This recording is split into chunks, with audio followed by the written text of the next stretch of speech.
Assalamualaikum warahmatullahi wabarakatuh. Apa kabar teman-teman semua? Semoga kalian dalam keadaan sehat walafiat. Amin. Selamat datang di YouTube channel gue. Ini adalah video gue yang pertama kali gue bikin dan gue persembahkan khusus buat kalian-kalian yang sedang lucu-lucunya ngerjain skripsi. Gue akan coba share tips-tips yang mungkin dan semoga bisa kalian gunakan dalam mengerjakan skripsi kalian dengan lebih efektif dan efisien. Oke, versi gue akan coba membagi masalah-masalah dalam proses pengerjaan skripsi menjadi dua bagian besar, yaitu masalah teknis, kemudian yang kedua adalah masalah non-teknis. Dan di video gue kali ini, gue akan mulai membahas tips-tips apa saja yang bisa dikerjakan untuk bagian teknis terlebih dahulu.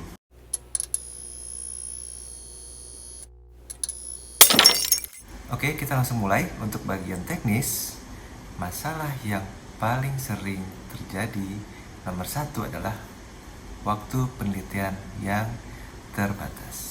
Menurut gua, ada beberapa faktor yang mempengaruhi terbatasnya waktu penelitian.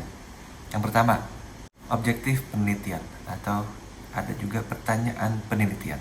Semakin banyak objektifnya, semakin banyak pertanyaan penelitiannya, maka akan semakin lama durasi yang kalian butuhkan untuk mengerjakan skripsi. Yang kedua, metodologi penelitian.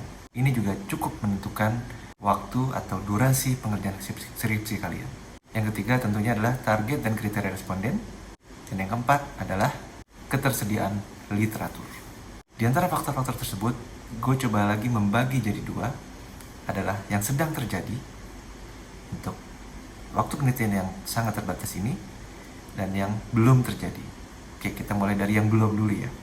Yang belum terjadi, apa aja mungkin bisa kita lakukan? Yang pertama adalah persiapkan diri sebelum memasuki masa atau fase semester dalam mengerjakan skripsi. Misalnya, kalian bisa memulai skripsi jauh sebelum durasi atau waktu kalian harus mengerjakan skripsi. Misalnya ada yang ditentukan semester 6 atau semester 7, kalian bisa ambil langkah lebih awal mulai di semester 5 atau bahkan mungkin di semester 4. Mulai dicicil, kira-kira apa aja mau kalian bahas dalam topik penelitian kalian, seperti apa grand design-nya dan lain-lain.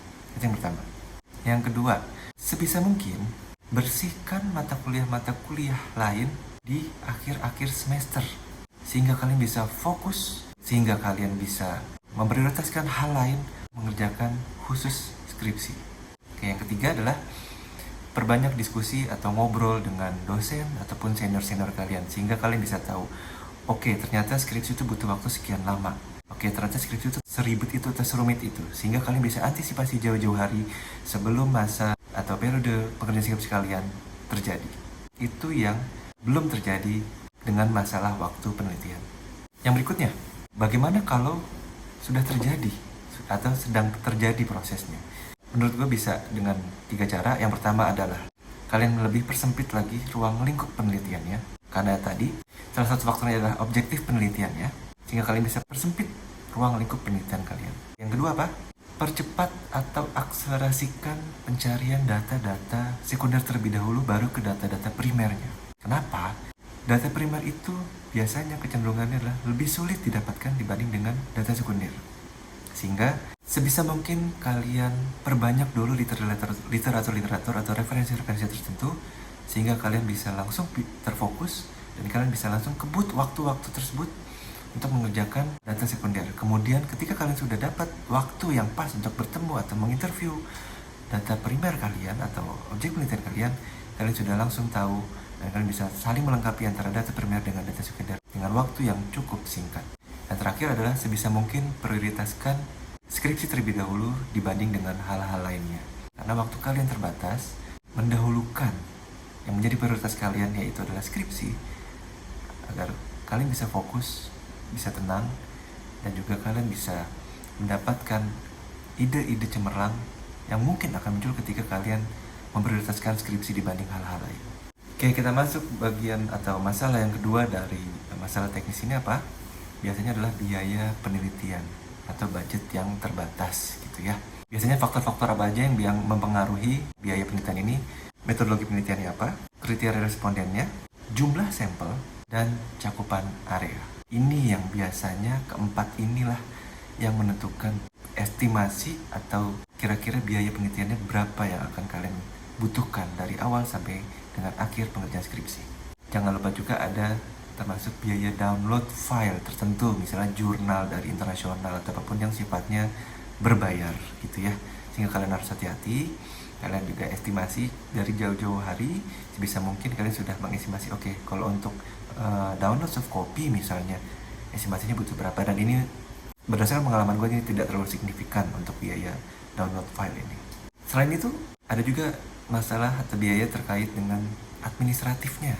Misalnya, ada biaya print, ada biaya fotokopi, mungkin juga biaya jilid, dan lain-lain gitu ya. Yang kedua apa untuk administrasi misalnya? Ada juga biaya sewa buku. Kenapa aku masuk ini sebagai administrasi? Karena ini memang perlu dipertimbangkan juga gitu. Ada buku-buku tertentu yang jumlahnya sangat terbatas, sehingga kalian perlu betul-betul tahu atau betul-betul mengestimasi di awal, oke, kalau pinjam buku dalam sekian waktu, biayanya sekian. Dan lagi-lagi, menurut gue ini juga nggak terlalu signifikan seharusnya estimasi biayanya, sehingga kalian setidaknya jangan kaget dengan jumlah. Misalnya kalau ternyata di total, oh ternyata jumlah buku yang gue harus pinjam 20-an gitu ya. Ada yang gratis lah, tapi juga ada yang berbayar gitu. Mungkin setengahnya atau seperempatnya perlu kalian bayar gitu ya. Dalam tanda kutip perlu kalian sewa gitu. Itu juga perlu kalian pertimbangkan di awal. Kemudian juga terakhir mungkin biaya materai. Juga nggak seberapa karena ini hanya di akhir-akhir proses pengerjaan skripsi. Sekarang kita masuk ke tips-tips apa saja sih yang bisa dilakukan untuk meminimalisir biaya-biaya tersebut. Yang pertama mungkin kita bicara untuk yang proses pengumpulan datanya ya. Biaya dalam pengumpulan data gitu ya. Yang pertama, kalau memungkinkan, kalian bisa melakukan survei di tempat magang kalian atau di tempat kerja kalian yang bagi yang sudah bekerja, atau juga bisa melakukan survei di tempat kerja orang tua kalian atau saudara kalian.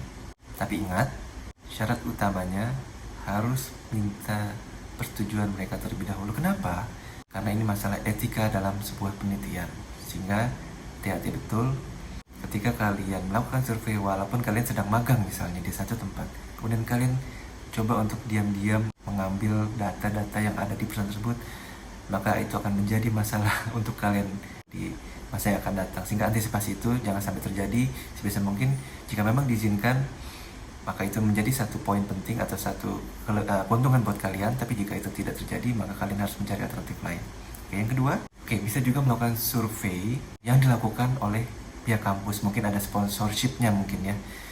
Jadi kalian juga bisa melakukan hal tersebut, tapi ingat dengan tentunya objektif yang berbeda. Mungkin dengan proses penelitian yang paralel, barengan gitu ya. Target sampelnya mungkin juga bisa sama atau bisa mirip, sekali jalan gitu ya, barengan.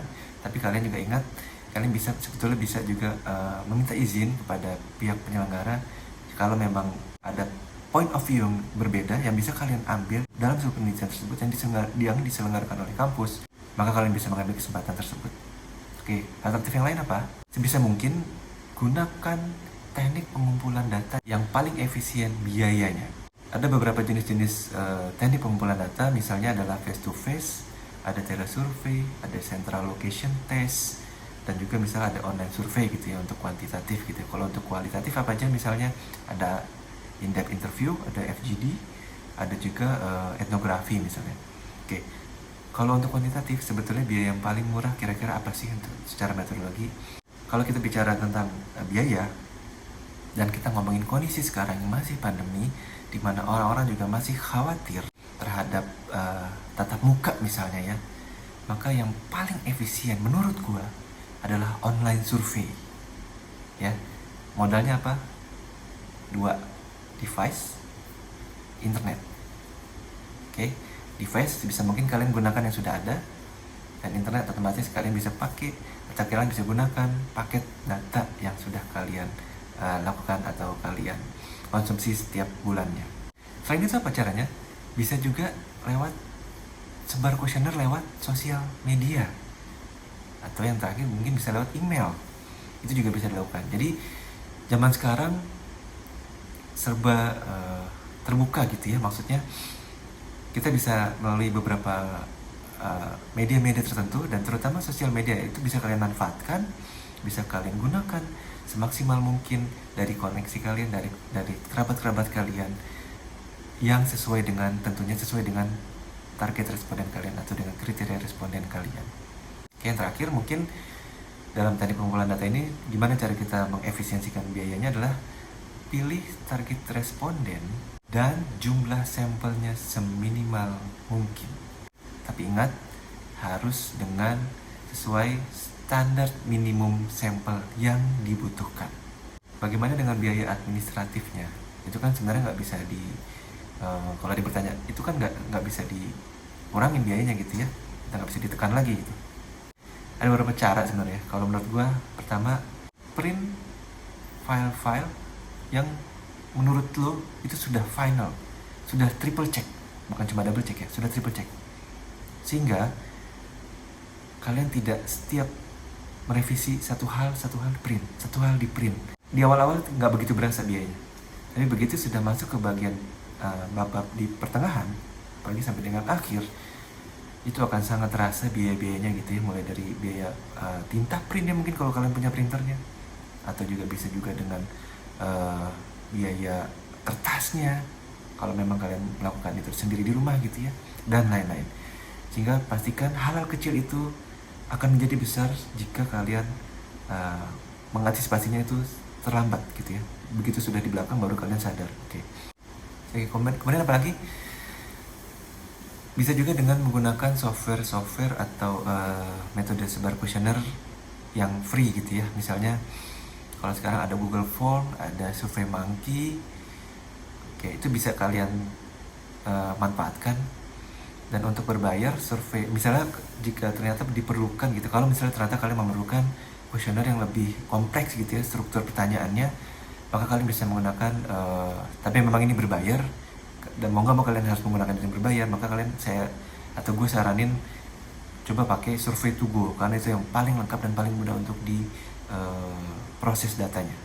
Yang ketiga terakhir adalah sebisa mungkin ketika kalian mendownload file untuk referensi, cari yang free dulu, karena biasanya ada beberapa optionnya. Sebisa mungkin kumpulin dulu yang free dulu. Kalau sudah mentok gitu ya, kalau udah ternyata nggak ada lagi data-datanya atau file-file yang free-nya lagi, baru itu alternatif terakhir adalah kalian download file-file yang berbayar. Oke. Itu adalah tips-tips untuk menekan biaya penelitian dalam hal administratifnya. Oke, sekarang kita lanjut ke permasalahan lainnya adalah terkait dengan sumber datanya terlebih dahulu ya, sumber data. Maksudnya apa? Kita butuh data primer dan data sekunder misalnya. Biasanya mana yang lebih sulit antara data primer dan data sekunder? Prinsipnya begini. Untuk data primer, yang pertama, semakin tinggi level seseorang, maka akan semakin sulit atau semakin kecil kemungkinan kalian untuk mendapatkan waktu atau kemungkinan untuk menginterview orang tersebut atau pihak tersebut.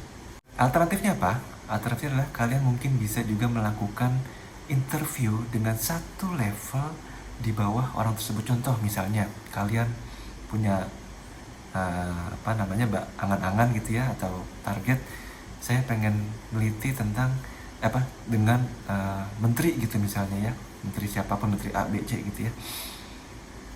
Sudah kebayang akan seberapa sulit menemukan beliau gitu, atau level-level direktur di sebuah perusahaan swasta gitu ya. Kecil sekali chance-nya kalian untuk mendapatkan interview dengan mereka, karena waktu mereka juga sangat terbatas, kemudian juga tingkat kepentingan atau manfaat buat perusahaan pun juga tidak begitu, mungkin tidak akan dirasa begitu signifikan terhadap kepentingan perusahaan mereka. Sehingga sebisa mungkin kalian coba untuk downgrade setidaknya satu level di bawah level-level yang tertinggi tersebut. Misalnya kalau ada direktur, kita bisa coba satu level, misalnya kabak atau kadep gitu ya, atau untuk swasta mungkin level manager, kalian bisa coba. Oke, untuk contoh lainnya misalnya kita mau tahu atau mau mencari data atau mencari informan yang berasal dari kalangan pemerintahan atau instansi pemerintahan yang level-level atau jabatannya bisa dibilang level jabatan tertinggi gitu, misalnya sebagai pembuat kebijakan. Oke, alternatifnya apa yang bisa dilakukan? Misalnya kita mentargetkan seorang menteri atau wakil menteri. Oke, maka kita bisa mencari salah satu alternatif adalah dengan mewawancarai salah satu staf ahlinya mereka yang sesuai dengan kompetensinya masing-masing. Selain itu apa? Bisa juga ke sekretariat jenderal mereka yang kurang lebih sama posisi atau tupoksinya atau serupa dengan level staf ahli, ataupun itu kalian rasakan masih cukup sulit untuk dilakukan, maka kita bisa turunkan satu level lagi ke bagian kepala dirjen di masing-masing bidang. Kalian tinggal tentukan bidang mana yang menurut kalian bisa menjawab pertanyaan penelitian kalian. Kurang lebih seperti itu untuk alternatifnya. Bagaimana dengan responden umum? Prinsipnya adalah semakin spesifik kriteria respondennya, maka kemungkinan pun akan semakin sulit mendapatkannya. Contoh, kita mau cari responden yang pernah kuliah di Afrika Selatan misalnya. Ini contoh ya, contoh-contoh ngarang gitu ya. Akan kebayang gitu ya, persentase dari penduduk Indonesia, berapa banyak yang teman-teman yang mungkin pernah kuliah di Afrika Selatan gitu ya. Mungkin hanya 0,sekian% gitu. Nah, makanya, dan belum tentu domisilinya pun ada di kota-kota besar gitu ya. Misalnya kalian tinggal di kota besar, kalian juga harus perhatikan hal tersebut. Sehingga prinsipnya tadi, hati-hati dengan kriteria responden kalian. Berikutnya, oke, kalau kita bicara tentang data sekundernya gitu ya, maka prinsip atau nature-nya adalah semakin lama atau semakin tua permasalahan yang kalian angkat, maka akan semakin langka referensi-referensi yang juga kalian butuhkan. Berikutnya, prinsip yang kedua adalah semakin tidak umum atau bahasa sekarang tidak viral lah ya, permasalahan yang kalian angkat, maka akan semakin minim referensinya. Oke, bagaimana dengan keterbatasan sumber dayanya? Misalnya kita punya orang yang terbatas gitu ya, atau karena skripsi ini benar-benar biasanya murni dikerjakan oleh satu orang gitu ya, pun kita minta bantuan orang lain, mungkin hanya teman atau keluarga kita gitu ya. Maka di sini ketika kita ngomongin sumber daya, maka gue akan bicara tentang SDM yang akan dilibatkan dalam proses penelitian kalian.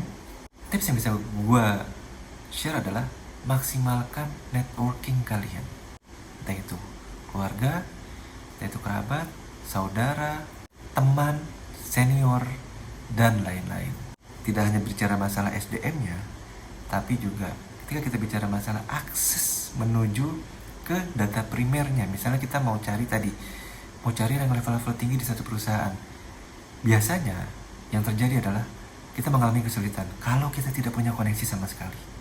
Oke, karena lagi-lagi bisa jadi perusahaan menganggap tidak ada manfaatnya untuk mereka ketika mereka memberikan akses atau memberikan informasi apapun untuk mahasiswa yang sedang mengerjakan skripsi. Oke, oleh karena itu sebisa mungkin kalau kalian punya koneksi di suatu instansi atau suatu lembaga, kalian bisa gunakan itu sebagai bukan hanya keuntungan ya, tapi juga kecepatan dalam proses pengerjaannya. Karena bisa jadi mereka ketika tahu, oke, ini anaknya si A, ini anaknya si B, biasanya kecenderungannya mereka akan lebih mudah atau lebih open untuk memberikan kalian kesempatan menginterview mereka. Oke, berikutnya adalah terkait dengan masalah di jumlah halaman gitu ya misalnya. Biasanya suka bingung gitu, gimana ya cara memperbanyak jumlah halamannya. Yang pasti adalah ikutin dulu SOP dari fakultas atau jurusan kalian, bahwa itu pasti sudah dibuat standar. Ada yang mungkin minimal totalnya adalah 70 halaman, ada yang mungkin 90, ada mungkin 100. Itu dulu yang harus kalian penuhi ya, jangan keluar dari batasan tersebut. Lebih bagus tapi kurang dari halaman tersebut sebaiknya dihindari. Yang pertama adalah tipsnya justru sebaliknya, jangan terlalu fokus ke minimum halamannya. Kenapa? Semakin kalian fokus ke minimum halamannya, biasanya otomatis akan semakin mempersulit kreativitas kalian atau membatasi kreativitas kalian. Sebisa mungkin abaikan jumlah minimum halaman terlebih dahulu. Yang kedua apa? Perbanyak referensinya dulu. Oke, semakin banyak referensinya, maka ide-ide semakin muncul. Semakin banyak kalian muncul alternatif-alternatif yang bisa kalian tambah satu persatu di masing-masing bab atau di masing-masing bagian skripsi kalian. Yang ketiga apa? Lebihkan standar yang ditetapkan. Kalian ditargetkan misalnya 70 halaman, sebisa mungkin 2 kali lipatnya dari jumlah halaman yang distandarkan. Oke, tapi ingat, 2 kali lipat. Jangan lupa, poin keempat adalah kualitas lebih baik dibanding kuantitas untuk dalam hal proses pengerjaan skripsi, ya. Bukan berarti banyak kemudian isinya adalah kopas gitu ya, yang isinya, maaf gue harus kasar, agak nyampah gitu ya. Lebih baik kalian mengerucut atau jumlahnya ngepas, tapi itu isinya adalah poin-poin penting yang kalian ingin sampaikan, dibanding banyak tapi itu hanya bersifat kopas. Oke, masalah lainnya yang biasa muncul dalam proses teknis ngerjain skripsi, apalagi sih misalnya skala prioritas. Maksudnya apa? Kalian bingung menentukan kapan harus memprioritaskan skripsi, kapan harus memprioritaskan hal yang lain. Contoh, misalnya kalian masih ada yang menjalani mata kuliah lain dalam proses pengerjaan skripsi. Misalnya udah di semester 7, tapi kalian masih ada beberapa mata kuliah. Saran gue apa? Kalau hanya 2 mata kuliah yang dijalani plus 1 skripsi, itu masih relatif aman. Tapi kalau sudah lebih dari 2 mata kuliah di luar skripsi ini ya, maka sebaiknya kalian selesaikan dulu mata kuliah yang masih berjalan tersebut. Yang kedua, kalau misalnya case-nya adalah sambil magang, ya, ada teman-teman yang mungkin ada kewajiban atau prasyarat sebagai kelulusan gitu ya. Yang pertama, solusinya adalah buat mereka yang sebagai prasyarat kelulusan, sebaiknya fokus di magang terlebih dahulu. Tapi bukan berarti fokus 100% di magang. Kalian bisa sambil nyicil atau memproses pengerjaan skripsinya. Tapi menurut gua sebaiknya prioritaskan magangnya dulu. Mungkin 60% untuk magang, 40%-nya untuk pengerjaan skripsi. Oke, tapi bagaimana dengan yang magang tapi hanya untuk mengisi waktu luang? Saran dari gua adalah fokus di skripsi. Kenapa? Karena lagi-lagi ketika kalian magang fungsinya adalah hanya mengisi waktu luang atau ini tidak ada kewajiban, kalian coba untuk belajar sambil menyelam minum air gitu istilahnya ya. Dapat ilmunya juga di tempat pekerjaan tersebut, tapi ingat, yang udah khawatirnya adalah ketika magang kasihkan kerja, ya, akhirnya bablas skripsinya terbengkalai. Makanya kalau memang ini sifatnya hanya mengisi waktu luang, prioritaskan dulu skripsi, baru magang kalian. Oke, paralel, that's fine. Oke, ini agak susah adalah ketika yang sudah bekerja, ya, sambil bekerja sambil kuliah, otomatis mereka sambil ngerjain skripsi. Kalau menurut gua, prioritaskan skripsi. Mungkin bisa di persentase 60 dibanding 40 gitu ya. Kenapa? Karena ini juga mirip dengan kejadian yang anak-anak magang untuk ngisi waktu luang, di mana pada akhirnya lebih asik untuk atau lebih sibuk dalam proses bekerja sehingga skripsinya pun tertunda. Biasanya terjadi berbulan-bulan bertahun-tahun, kecuali kalian memang yang tipikal multitasking, kerja nggak masalah, bikin skripsi nggak masalah, boleh silakan 50-50 nggak masalah. Tapi sebisa mungkin jangan sampai persentase untuk mengerjakan skripsi ini di bawah 50%, setidaknya sama porsinya. Itu tadi tips dari gue untuk masalah skala prioritas. Oke, berikutnya kita masuk ke masalah konsistensi. Biasanya ini juga sering terjadi di teman-teman mahasiswa, dimana moodnya naik turun atau semangatnya beda-beda gitu ya. Kadang lagi semangatnya kadang turun dan lain-lain, atau motivasinya pun berkurang. Ada beberapa faktor dan gue coba kasih tips-tipsnya. Misalnya moodnya konsistensinya menurun. Kenapa? Biasanya ditolak berkali-kali, setiap bagian babnya ditolak berkali-kali. Tips dari gue adalah jangan baper, ya. Ini adalah proses belajar. Hampir semua mahasiswa yang mengerjakan skripsi ditolak, apalagi di proses-proses awal. Tenang aja, gak usah baper, tetap semangat. Yang kedua, biasanya karena apa? Minim literatur. Karena udah mentok idenya segala macam, akhirnya nggak dapet nih ide-ide dari literatur. Oke, tipsnya apa? Banyak gaul, ya, banyak nanya, banyak ngobrol, perluas networking. Kemudian main-main ke kampus orang, bukan cuma ke kampusnya, ke kantinnya ya, ke perpustakaannya. Terutama untuk kampus-kampus yang besar, lebih besar gitu ya. Sehingga kalian bisa dapat beberapa alternatif, beberapa referensi yang kemungkinan besar nggak ada di kampus-kampus kalian, terutama misalnya ada di kampus kalian yang tidak terlalu besar atau tidak terlalu favorit gitu ya, hingga jumlah literatur pun terbatas. Apalagi bisa juga dari perpus di lembaga pemerintahan, Meskipun itu sangat spesifik, tapi biasanya kalian bisa menemukan beberapa literatur yang tidak ada di kampus atau di perpus-perpus lainnya, sehingga hanya ada di lembaga pemerintahan tersebut. Oke, gimana kalau yang kasusnya adalah kehabisan ide? Duh, gue bingung nih mau nulis bahan lagi, mau nulis apa ya? Misalnya ya, istirahat men, rehatlah sejenak sebentar. Setelah balik lagi atau masa 2-3 hari lah ya, push diri lo lagi untuk kreatif, push diri lo lagi untuk kritis. Itu yang paling penting ya. Jadi jangan berlama-lama rehatnya, jangan lama-lama istirahatnya ya, 2-3 hari cukup. Habis itu balikin lagi mood kalian, balikin lagi semangat kalian, dan lebih baik lagi, lebih kreatif lagi, lebih kritis lagi. Oke, gimana kalau yang punya masalah personal ya, saya karo bojomu gitu ya misalnya, atau yang punya masalah dengan misalnya ada masalah dengan orang tua gitu ya, dan lain-lain. Tips dari gue adalah nikmatin dulu masalah tersebut. Ini juga sebenarnya kurang lebih sama yang sebelumnya. Relax aja, nikmatin dulu, tapi ingat jangan lama-lama. Kenapa? Karena kalian punya prioritas. Apa itu? Skripsi kalian. Ada yang kasus lucu adalah tiba-tiba motivasinya hilang mendadak. Tiba-tiba mikir ulang, kenapa harus ngerjain skripsi ini ya? Buat apa ya? Oke. Tips dari gue adalah set ulang tujuan kalian bikin skripsi buat apa. Ya. Kalau saran dari gue, selama skripsi itu adalah wajib sebagai prasyarat kelulusan kalian, ya, kalian pikirin baik-baik 7 atau 6 semester yang sudah kalian lewati itu jangan sampai sia-sia perjuangan kalian. Anggaplah ini sebagai ujung atau ujian dari proses kelulusan kalian yang terakhir. Jadi mungkin semester awal sampai semester 7 itu adalah bagian dari proses belajar kalian, dan ujiannya adalah di semester terakhir, semester 8 misalnya untuk yang S1 gitu ya. Make sure atau pastikan bahwa kalian tidak terombang-ambing dengan pikiran-pikiran yang aneh dan lain-lain. Itu tadi masalah konsistensi. Oke. Lebih menarik lagi, kita akan coba bahas bagaimana dengan masalah dengan dosen pembimbing ya. Ini tidak bicara masalah benar atau salah ya.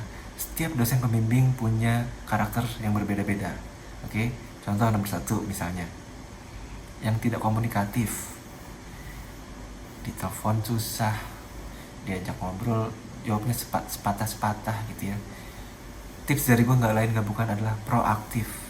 Tidak hanya buat kalian antara kalian dengan urusan pribadi kalian, misalnya dengan buku, dengan jurnal dan lain-lain, tapi kalian harus proaktif dan sabar untuk menginformasikan, mengupdate terus dosen pembimbing kalian. Pak, saya sudah sampai segini ya, saya sudah sampai bab ini ya, Pak, saya sudah nambah materi ini ya, bla bla bla. Pastikan bahwa kalian proaktif ya. Kenapa? Itu akan membuat one day dosen kalian luluh ketika kalian terlihat proaktif dan semangat dalam mengerjakan skripsi. Contoh kedua misalnya, dosen-dosen yang tipikalnya adalah otoriter atau idealis ya. So, tipsnya apa? Jelas, yang butuh siapa? Kalian. Sebisa mungkin turunin ego kalian, turunin idealisme kalian. Buat apa? Buat kebaikan kalian juga.